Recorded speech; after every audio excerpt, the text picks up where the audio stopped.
Alors, ce que je voulais faire dans cet épisode, c'était de partager plusieurs idées, plusieurs convictions que j'ai pu me faire par rapport à la création d'un second cerveau et notamment comment ça peut t'aider pour améliorer tes projets, tes tâches. Alors, tout ce que je vais te dire, c'est plutôt, voilà, comme je le disais, des convictions que j'ai pu me faire. Je suis bien conscient que ça dépend bien évidemment des situations, de quel type de projet tu dois mener, de finalement ta manière de t'organiser. Mais ce sont mes convictions et en tout cas, c'est vraiment ce que je voulais te partager à travers cette vidéo. Alors, la première chose, c'est quelque chose de très bateau que je vais dire, mais c'est le fait de gagner du temps. En fait, on se rend pas compte avant d'avoir ce type de système à quel point on perdait justement du temps avec les autres organisations. Le truc, c'est que forcément, quand on rassemble tout au même endroit, donc quand on a par exemple besoin de mener un projet, si on a des pièces jointes, si on a des notes, des tâches à faire, eh bien franchement, mais ça change la vie de tout avoir au même endroit et d'éviter d'avoir à chercher les informations.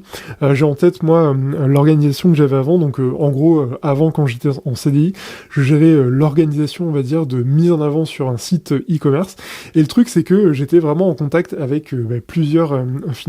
services et j'avais pas mal d'informations à gérer. Et je me souviens notamment la mise en place des opérations type Black Friday, soldes, etc. Et finalement, c'était toujours une galère parce que,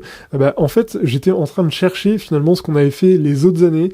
comment on s'était organisé, quels étaient les bilans qu'on avait fait. Et ça, franchement, je me suis vraiment rendu compte que c'était un immense perte de temps et finalement que si j'avais eu une organisation différente et notamment avec un système dédié, en fait, j'aurais quand même gagné vraiment beaucoup plus de temps. Donc vraiment, le gain de temps, c'est quelque chose d'essentiel et c'est vraiment un truc que tu expérimentes quand tu as commencé vraiment à te mettre sur ce type de système. Après, je sais que vraiment, ça dépend aussi de finalement ton environnement et comment s'organisent les personnes autour de toi, parce que si par exemple tu es dans une équipe et qu'il y a un drive partagé ou que tout repose par exemple sur une organisation autour des mails ou ce genre de choses, c'est pas toujours évident finalement d'arriver à conjuguer l'organisation personnelle et l'organisation collective, mais malgré tout, je pense que c'est vraiment une décision stratégique de se créer son propre système et finalement c'est aussi un moyen de se défendre entre guillemets par rapport aux différentes attaques et par rapport finalement à l'organisation des autres pour éviter justement de la subir.